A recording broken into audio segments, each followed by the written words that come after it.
all these riches left behind, a legacy now hard to find.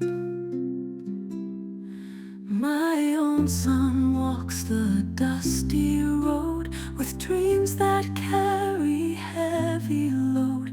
Lutaya wanted silver and gold, but my own son's heart remains bold. My own son, my own son, you'll shine in the darkness, strength you will find.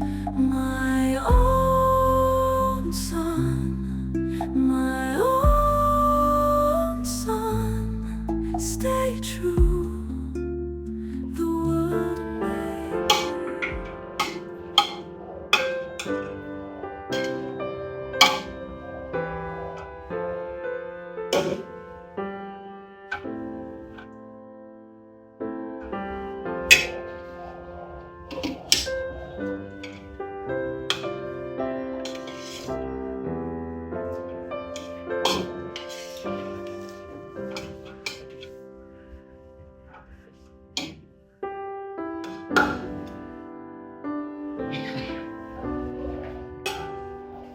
Ananganyono wani mutamaso tamanese abane tugwaye n'obuntu kukazi Madame Nisha Tereza ekintu tekigwa ndaba mulabo mugitadde nnyo mu kinungu. Buli bulabe.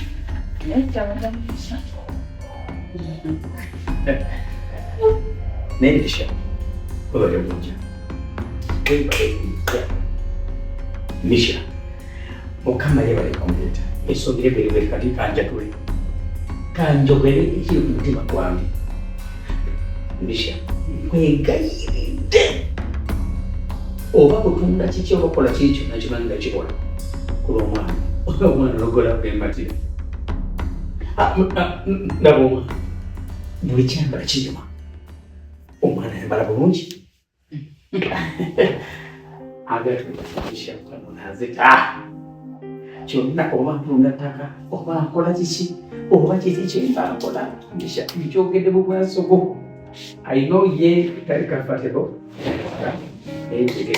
amazina omuntu sinina kumanyi Nelson, tewatoloola Daisy wuuyo waali. Mukuwala. Wuuyo talina talika agamba. Madame Nisha kugamba abakumpadde oyoga biboti ogamba abakumpadde Nisha ne oli serious Ndi serious wuuyo atalika agamba teri agamba wuuyo twa. okola kimale kufala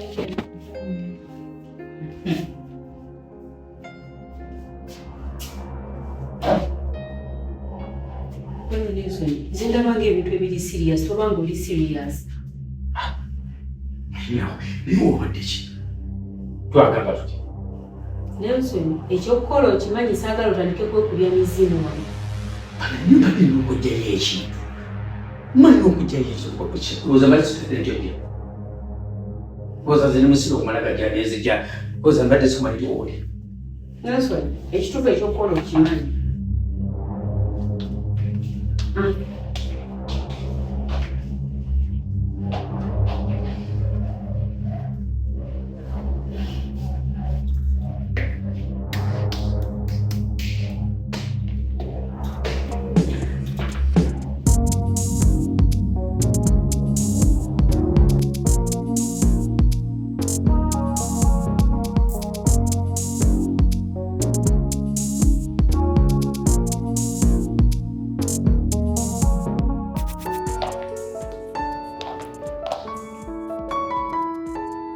Mama wange kitole fine. Kyakuba fine. kakati ekindeese okwogerako naawe kakati baite mama nkwebaza okunjagala webale kunjagala webale kuntegeera kati bwe sitegeera Nisha wanga temba naategeera neyanziza nnyo munnange kakati mpozi n'ekirala mbadde nyina kyenjagala okukugambako twogeremuko katini tonsaba mbu osaba twogeremu kuki gamba bugambi Musa njagala kino oba tosaba kino Musa kirimu okusaba tofaayo gwe mbuulira nsonga ki kakati nagenzeko ew'omusawo about this period thing nga njagala kulaba buzibu ki kuba kyandikuko emabega ne kistopinga so neŋŋamba kaleero kansalewo nkole kingendeko mu ddwaliro nendaba omusawo wange naye yaŋŋambye nyina obuzibu ku nnabaana nyina obuzibu ku nnabaana ate nga kigenda twalamu ebbanga kati nendabanga kirabika kigenda kutukaluubirizaamu wakati wange naawe ate naŋŋamba ebbanga eryo ne bwe linaaba liyiseewo jasi nsobola okulabawo enjawulo naye siyina kubeera mu mbeera za bufumbo ze n'omwami wange era nambuuza oyinayo omwami we ayinayo omukyalo omulala nemugamba omwami wange endaba gye mulabamu nemmanya entegera gye mutegeeramu talina mukazi mulala sikyo bakiri so kati naŋŋamba kigenda kutwala ebbanga era wembadde nteesereza mwami wange naye lindako nga tonnaba kuteesa Nisha era amazima nange osanze wano nga kimbi ebintu ebimu byendowoozaako se nombadde nteesa oba tufuneyo eddwaliro eddene eddwaliro ery'amaanyi amalwaliro gye gali ag'amaanyi agalina abakugu bakwekebejje kubanga mabegako wali nzijukira nakugamba tetufune eddwaliro noŋŋamba kigenda kuggwawo mpola naye ndaba buli lunaku kyeyongera bweyongezi kati labayo akugambye nti ofunye obuzibu ku nnabaana ekintu ekimu ekiyinza okukosa ku nteekateeka yaffe gye tulina ey'okuzaala jjukira tuli mu nteekateeka ekola ekika ekyaffe kati bw'onooba nga nnabaana efunye obuzibu ogenda kuzaala otya kiyinza okuafekitinga nnabaana ne kiviiramu embeera nga tosobola nakolaki kuzaala awo nowensabira okkirize nze mbiyingiremu nfune abakugu abange Musa nze mbadde nteesa omusawo wange ono omulaba gye nagenze musajja mukugu nnyo era kyakola akimanyi ate n'ekira natandise treatment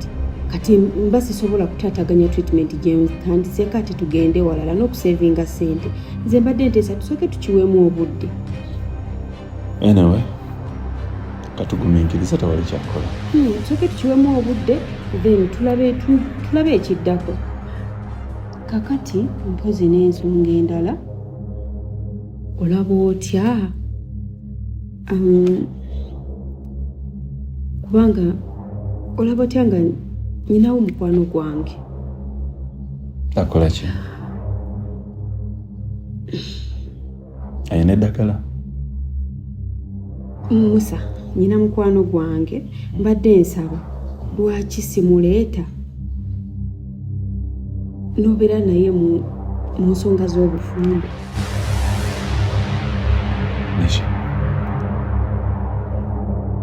obudde ku kyokuleeta ekirowoozo ekyo anti kati Musa nze ndaba nagenza okulaba nga ndaba kigenda kunzibuwaliramu kuba nze mmanyi Musa onninanze kasikyo kati ndaba of course toyina mukazi mulala ogenda kuba ng'oli mbwetaavu okitegeera ndaba oyinza ogenda n'ofuna omukazi omulala nze ate gwe simanyiiko so ofuna omuntu gwe mmanyiiko nga manyi ono mukwano gwange tasobola kukola kino Musa mbeera mugumu Nisha ngenda kusaba bambi towe stressinga I'm your man siyinza kulyamu lukwe nja kuba nfuuse ekisajjasajja. Nedda Musa, kino kyenkusaba, nze nkikusaba Nishawo, kikkiriza okikole. Labayo Nisha, nja kugumiikiriza wonoowonera wonna. Tujja kuddamu tufune ensonga zaffe ezo. Musa, mpuliriza, kkiriza okusaba kwange kubanga kino ekintu kireese mu bulungi, sikireese mu bubi. Okitegeera. Kkiriza kyenkugamba nze sikiinaako buzibu. Nze ne bwe kinaaba kitundu kya mwaka. Kasita obanga onooba obunye, nja kugumiikiriza ngende mu nsonga z'obufumbo ne mukyala wange gwe nsinga okwagala Nisha. Otegedde? Oyo omukugu bw'anaaba alemereddwa, tujja funa omulala. Come on.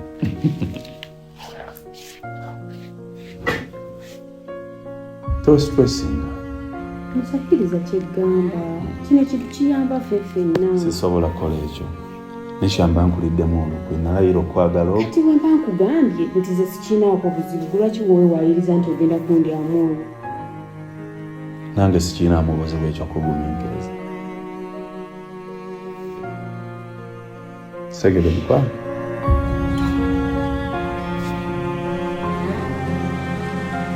Tofaayo tujja kuba tulungi.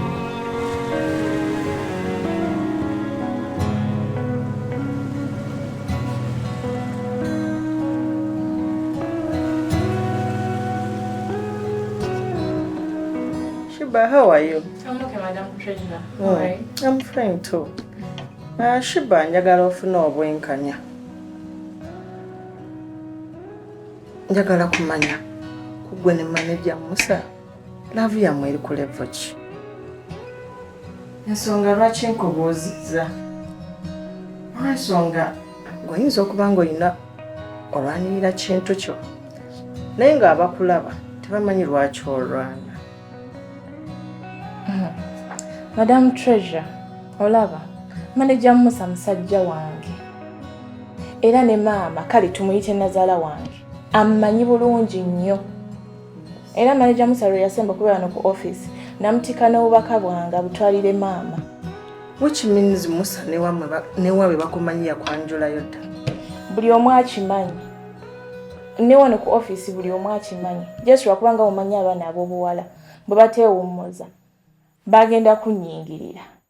N'oyo Dani yennyini akimanyi. Kakati olwo ogenda kukola otya? Kubanga pounds yabagobye okwesembereza Musa. Ogenda kikola otya ate nga gw'olaga nti musajjawo. Kati Madam Treasurer, era ndowooza ngenda kwogerako kale ne bba wange tulabe kye tuzzaako. Good luck. Thank you. Gwe nno nnyabo weenyweze. Okimanyi nti nno Shibe wabe wa Musa bamumanyi yamwanjulayo dda. Ag'amawulire g'ekijege oba ogajjawa? Munange nno si ga kijege era nagajja wano mu baana ku kampani. Musa we yajja wano n'asaba omulimu. I went through his file. He's married. Ate agamanya Gashiba tige gali mu file ye. So wabanga yagenda Bashiba n'akyalayo n'akola ki ebyo tebinkwatako. Ekisinga obukulu tannaba kuzaala. Kati gwe kyolina okumanya nti Musa musajja musiraamu. Eddiini gy'asoma ya Kiyisiraamu emukkiriza okwagala abakyala okusukkamu omu. Kasabira nga tebasukka bana. Sikina mbuzibu oba yagenda n'ayanjula oba yagenda oli n'amukola biki. Sikina mbuzibu kubanga I'm ready to be number 3. Nze bujjo simanyi nti omusajja omwagala otuukako eryessa neweewa ne namba 3. Kale siganye nti oba olw'okubanga mbu nno musiraamu badde mba okwagala ennamba yonna gy'ayagala abakyala abasukkamu tasitasussa bana naye mbadde simanyi nti nno otuuka ne kweryesa okwewa namba 3. Kiki ky'ova? Njagala nti n'olire ndi mukazi wa mubiri buli lukya nkula. Kati oyagala mbeera awo nga sirina musajja ate ng'okimanyi buni ekitiibwa ky'omukyala yenna abeera musajja mu maka. Kati Musa bw'anaagaana tofumbirwe. Njagala okimanyi nze okufuna Musa kibeera kitiibwa gye ndi. Bwe nfuna omusajja nga Musa ebyange byonna biba biwedde. Ebya Musa okugaana obutagaana gwe bindekere. Kati kyogamba Musa ogenda ava eri omwetuggeko ekisooka kya byonna tolina kye wali omugambye. Wabula obeera awo n'owooza ngenda mugamba onoomugamba ddi. Gwerinda mu ddiba ogwo ate guwera. Kasooka nkubuuza obuzibu obujja wa?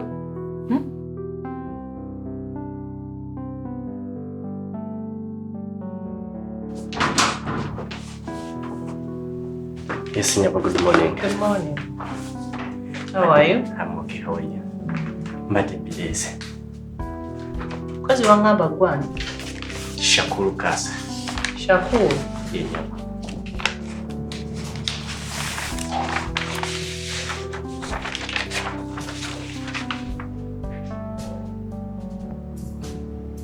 Okusinziira ku qualifications zo, tugenda kuwa omulimu. Are you sure? Oh, God. Empapula zo zizzaamu amaanyi. Yeah, Nyaba. Yakutandika ddi? Mbadde nsaba madamu onzikirize ntandike enkya. Enkya. Yeah, Nyaba. Kati enkya jangu okole. Neyazza, Nyaba. Era ng'okimanyi nti Wow. Thank you very much. making sure enkyojja. Yeah, Nyaba, ngenda kujja. Okay. Yeah. Liz, gwe aludde wano amanye ebyafaayo bya wano. Sooka ombuulire. Maneja Musa ku baana abawala ababiri. Shiba ne Dani. Ani maneja Musa gw'ayagala ebitoofu? Tekuli. Ku bombi ababiri. Tekuli gw'ayagala dde n'ogwo. Ekitegeeza maneja Musa wano ku kampani tekuliko muwala ina gw'ayagala. Abamwegomba bangi. Abamulwanira n'abatamulwanira naye tekuli. Tekuli n'omu gwe yali atuukiridde n'amugamba nti nnaamwagala. Kati bafa kibalwanira ki? Nkugambe ki? Sina kyakugamba ku nsonga eyo, simanyi nange lwaki balwana. Nze maneja Musa, nze mmanyi omuntu omu waneene. Gwe? Nze. Kitegeeza naawe kati oli kuba mulwanira. Emwagala.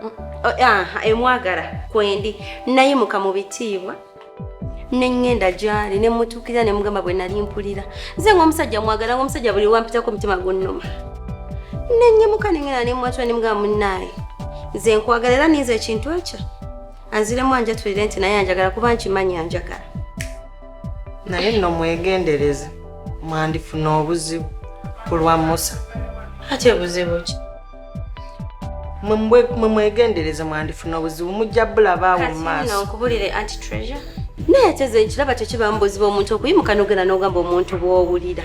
Kuba naawe oba muntu ate omuntu ayinza n'okwegomba nga asirise. Tewali buzibu bwe tugenda kufuna. Ate nkubuulire okuva ku Musa nnyo obutwa n'enfa.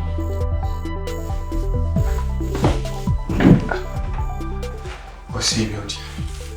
Bulungi Robert, ogamba ki? Gyebaliko. Kale naye gyebaliko. Boss Lady, ennaku zino nga sikyakutegeera bulungi. Era nzize wano okugamba nti omukwano gwe nkuyinako ennaku zino mungi nnyo teguyinaayina. Era mbadde nkusaba osiime okkirize olye kakyokuleete kangaako mbadde nkuleetedde. Robert, thank you for the chocolate. Okaagadde?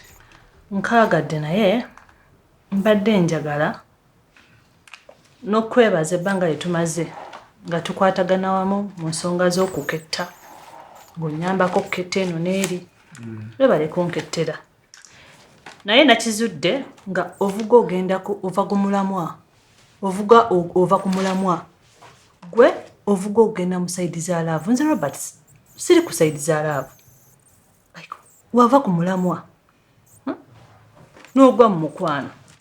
Kati kansooke nkubuuze Robert, ng'olowooza nnyinza okwagala gwe nga wetunuulira buno obucakuleti bwojja ozunga nabo buno si musaala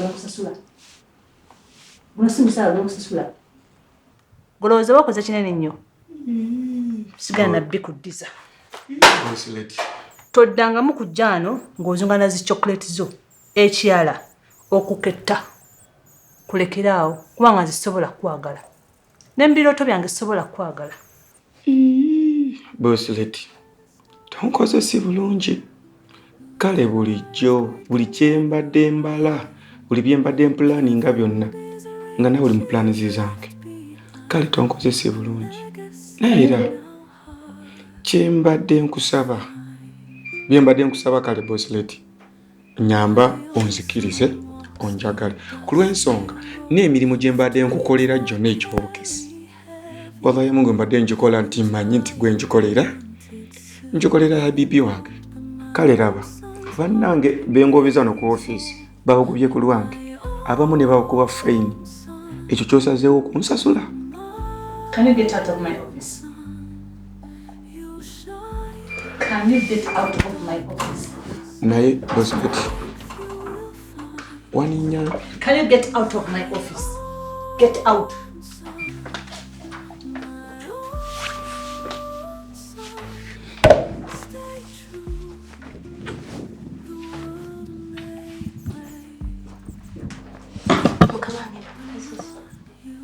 Take her.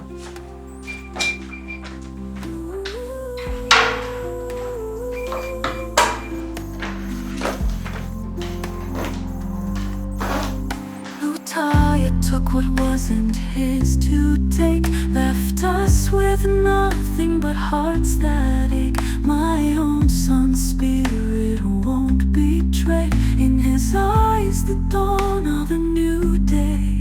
In the fields where memories play.